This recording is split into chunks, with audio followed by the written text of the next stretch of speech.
Keep it going for yourselves. There you go. Shout out to you for being here. So glad you're here today. All right. I'm Daryl Williams Jr. and I help new teachers become the teachers you've always wanted to be and make the impact our students deserve. And today, I'm going to help you understand how to get through to that one student. Yeah, you know the one I'm talking about.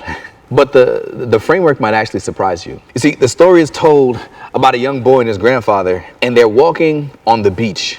And as they're walking on the beach, they notice that the beach is littered with sand dollars. Now, I don't know if you know what a sand dollar is. I didn't know what it was. I actually had to look it up. But a sand dollar is a sea creature that exists in water. It looks like this right here on the screen. And this is the beach that they're walking on, where there are sand dollars all over the beach. Now, sand dollars don't exist that long outside of water. They need to be inside of the water in order to survive. But sometimes they get washed up on the beach and they can't get themselves back into the water. So the little boy and his grandfather, they're walking along the beach. And the little boy, you know how it goes. He's excited about school. He's telling his grandfather stories and all the things that are going on in his life. And the grandfather is listening and nodding along. But every couple of moments, he stops and he bends down, picks up a sand dollar, and throws it into the ocean. And they keep walking and talking, and the little boy is talking, and then, you know how kids do, right? And the grandfather is listening. That's nice. And he bends down, picks up a sand dollar, and tosses it in the ocean.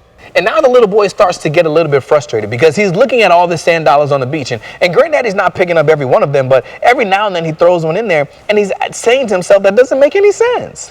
like look at all these sand dollars out here. Look at all of them. You're not going to get them all into the beach. You're not going to get them all into the ocean. It doesn't make sense. And has anybody ever had the same thought and emotion as that little kid? Where you see all the things that have to be done, all the needs that need to be met, all the students that have to be attended to. And you say to yourself, there's no way that we're going to get to all of them. It just doesn't make any sense to try. Like, it doesn't make any sense. And I know that we have a lot of teachers in here that are super caring, super passionate.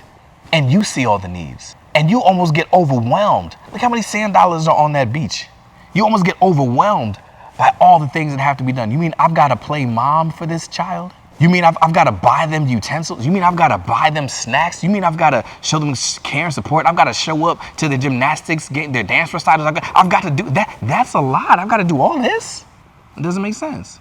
And because we're so passionate, what ends up happening is when we're doing all the things, but we're not seeing the results that we expect to see, then we start to get discouraged. Then we start to feel inadequate. Then we start to feel as if we're not good enough. How many of us have had a situation where you've had a challenging student? Maybe it was academically, maybe it was behaviorally, maybe it was mindset, and you've been working with them since the beginning of the school year. And at this point of the year, they still don't have it yet. Every time they walk in, they still got to jump up and slap the door jamb. You give them a quiz over something you know you taught them 3, 4, 7 times, and they still look confused.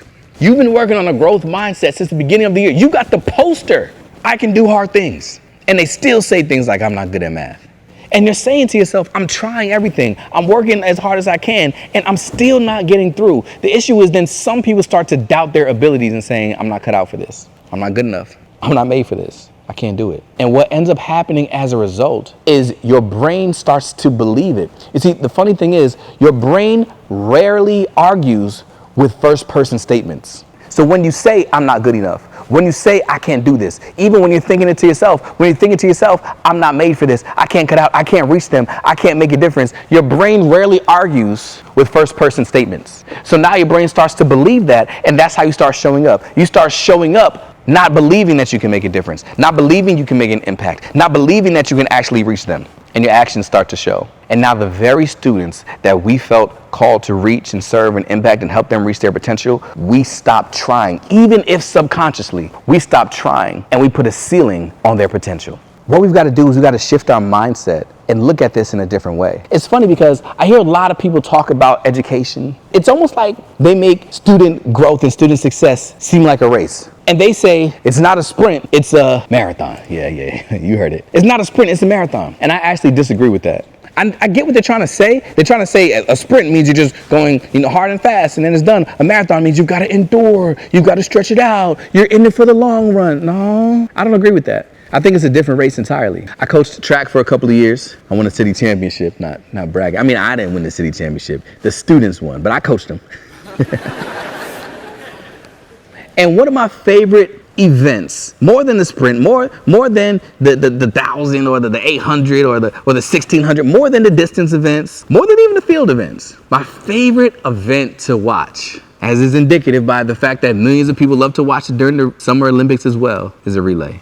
Now, if you're not familiar with what a relay is, the goal of the relay is to have the baton and take the baton around the track as seamlessly as possible, as quickly as possible, and get to the finish line as quickly as possible. There are 4 people that are helping to exchange the baton. And I can remember when I was speaking to my students as I'm training them, as we were winning our city championship, as I was helping them to train, and they were like, Mr. Williams, what about these exchange zones? What are we doing with the relay? How does it work? I said, the goal is you want the baton to never lose speed. As it exchanges from hand to hand, you want to be able to make a seamless transition that somebody grabs that baton and they can take off and keep going. You don't want that baton to lose speed. But watch this. Something very interesting about the relay is that the person that starts the race isn't also the person that's responsible for finishing it. And the reason why I don't believe that student success is like a sprint or like a marathon, but that it's like a relay, is because with student success, the person that starts the race is not the person that finishes it. You have this student for 1 year. I mean, unless you loop with them,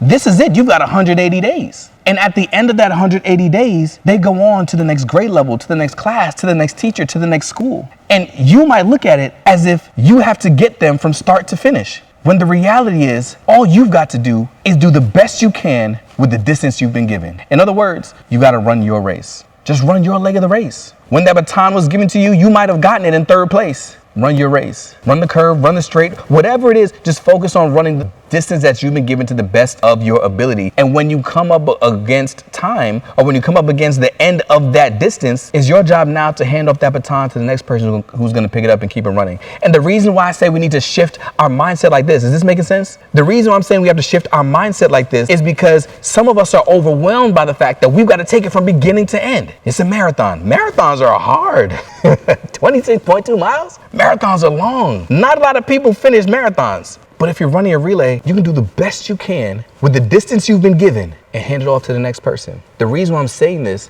is because I remember speaking to a teacher that I was coaching recently, and she was growing frustrated because she'd been working with this student since August, and she's saying, I'm trying all the things. I've tried to be creative. I tried calling home. I tried asking mentor teachers. I tried building relationship. I tried, and she's still not where I want her to be. And my response is that I love that you were creative. I love that you keep trying. And what I need you to understand is that sometimes, somebody's not gonna like this, sometimes they don't get to the level of success that you envision while they're in your care. Sometimes you just carry that baton to the best of your ability, and you try and you try and you try and you reach day 180 and you hand off that baton. You see, I can remember a couple of years ago when I was teaching 6th grade math, and in that class, I had the most challenging student of my career. And every time I think about this story, every time I tell the story, I still actually get a little bit emotional. But I remember I was in that 6th grade class and I was teaching him, and he was a student like no other. Like, he would come in and he would cursing. He had no book bag, had no intentions on doing any work. He was a big fighter, get into a lot of fights. If anybody said anything wrong, anybody looked at him sideways, anybody did something he didn't like, he would just hit him. One time he got sent to alternative school because of his actions. At alternative school, he got into a fight with one of the teachers and they sent him back to our school. I didn't know that was possible. He got kicked out of alternative school and they sent him back to my class. True story. And he would come in, he wouldn't do any work. He had 6 letters in his name. And I to this day, I promise you, one time, I saw him write 3 letters of his name on the paper, the first 3. Not because it was a nickname or an abbreviation, but because he decided to not care after that. He started his heading, put the first 3 letters, and was like, I'm not doing this. But I can remember that every single day, I tried something. Every day, I would greet him at the door. Sometimes he would say something back to me, sometimes he wouldn't. Every single day, I had the expectation that he was going to do work. And if I would give him a worksheet on his desk, he would slide it onto the floor every single day. Every single day. I would treat it as if it's a new day. I would hold him to high expectations. There were times where I called home. His mom said, listen, he's in 6th grade. I've been getting calls weekly since he was in kindergarten. Stop calling me. That's literally what she said. I don't know what to do. Stop calling me. I would go to his football games, try to show myself, hey, you see me? You see, I'm here. I'm like, hey, I see you out there. Try to build relationships, try to talk to him during lunch. He was like, why are you talking to me? And you know what? Every single day, I tried. I asked mentor teachers, what should I do? I asked my mom, I asked his parents, I asked males at church, like, how do you get through to a young man? I don't know. I don't have kids yet. I don't know what to do. We got to day 180. And you know what? I never got him to write his full name on that paper. I never got him to complete an assignment. I don't even think I ever got him to stay in class for a full 90-minute block. If I didn't have to call the office on him, he would just get up and walk out whenever he felt like it. Yeah, he never got to the level of success that I wanted him to get to. But you know what? Next year he went to 7th grade. The year after that, he went to 8th grade. The year after that, he went to high school. Once he goes to high school, we're not keeping in touch. I started working at a different school in the district, and we lost touch, of course, and I'm not seeing him consistently. But a couple of years ago, I got a text message from a teacher who used to teach with me. And the message came in, and it said, "Did you hear what happened to this student?" I looked at my phone, and I saw that text message, and I just knew it couldn't be good. You ever have that feeling? Like, I just knew it couldn't be good. I responded, I said, "No, I didn't hear." And the next thing I saw on my phone was a text that came in, a picture of the obituary. That student was shot and killed outside of an arcade at 1:30 in the morning one night while he was a high schooler. And at that moment, there are so many thoughts that could have surfaced to my mind. Like, the first thought I could have had, I could have said, why was he out there? I could have immediately thought, man, was it his fault? I could have immediately thought, what happened? Was there an argument? Was it an accident? I could have immediately thought, was he with somebody? I could have thought all these things. Probably some of the things that you're thinking right now. But the thing that I thought, watch this. The thing that I thought in that moment when I saw that picture come in on my phone, the very first thought that I had in my mind was, I did everything I could. I reflected on all the times that I would greet him at the door.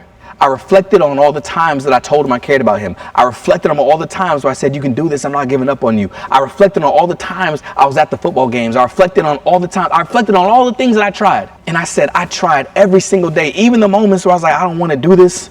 Even the times where I said, I can't. I tried every single day.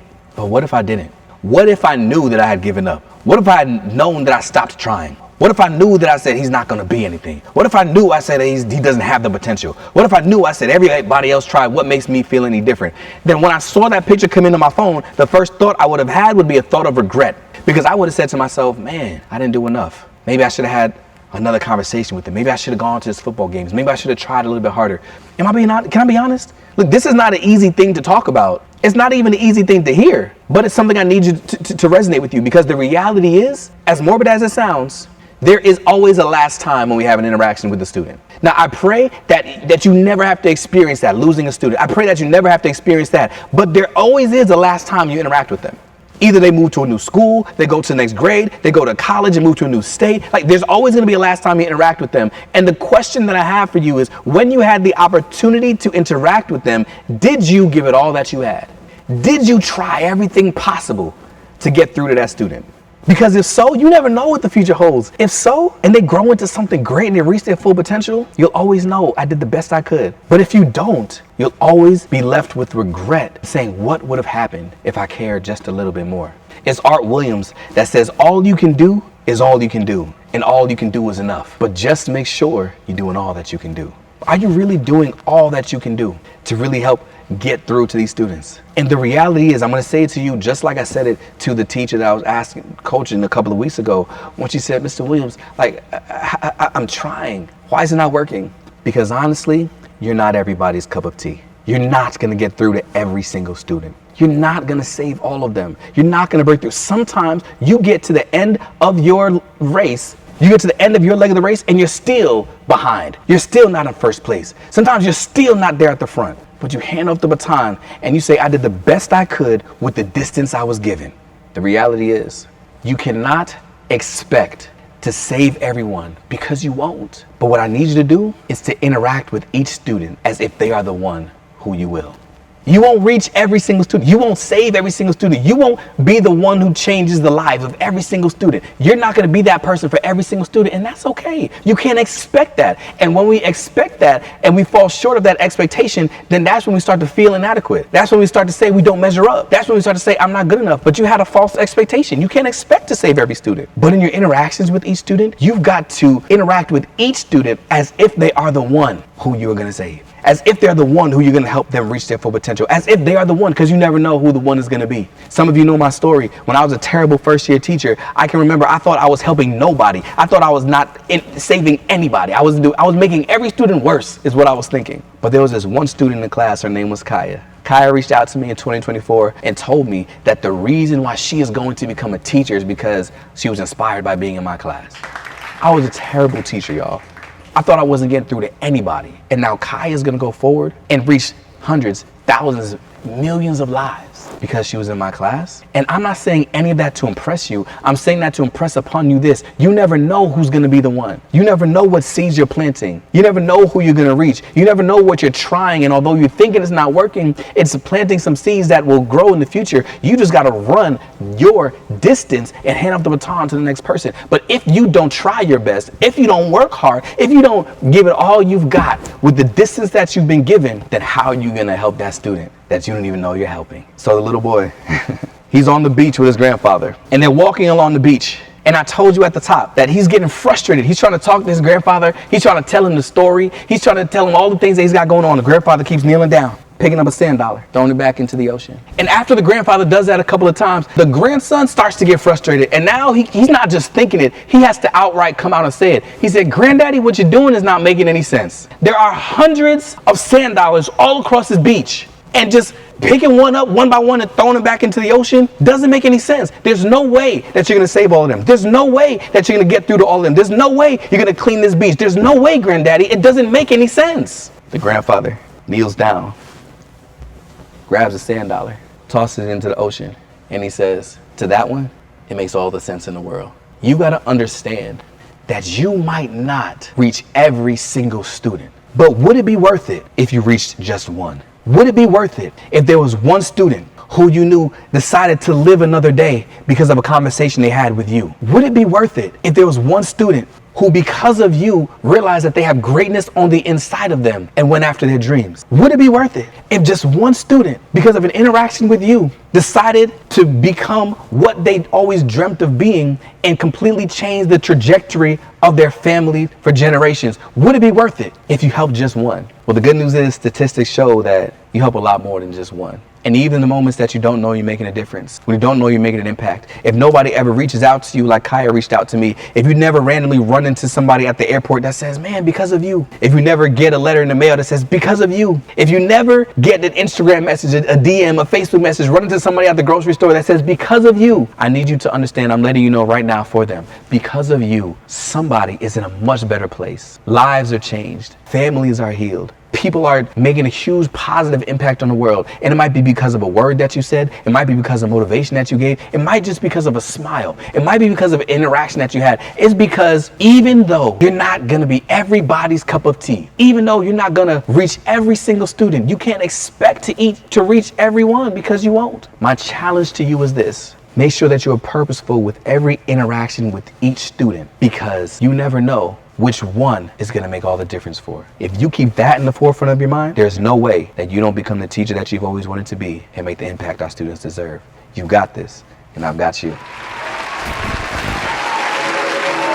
I help new teachers become the teachers they've always wanted to be and make the impact our students deserve. Because I've been there. I know what it's like to struggle, to feel like I'm not enough, but I also know what's on the other side. Excitement, fulfillment, and the ability to change lives. Every great teacher was once a new teacher, and new teachers are often excited and eager and anxious, but a lot of times new teachers lack the foundational skills of effective instruction. Every teacher that I work with, I carry them through this journey, helping them master the principles of effective instruction so that they know how capable they are. I can't wait to see these teachers enact their 1% amazing and make the difference that only they can. If you would like for your school district to be empowered as well, you can click the link down below and our team will reach out to you.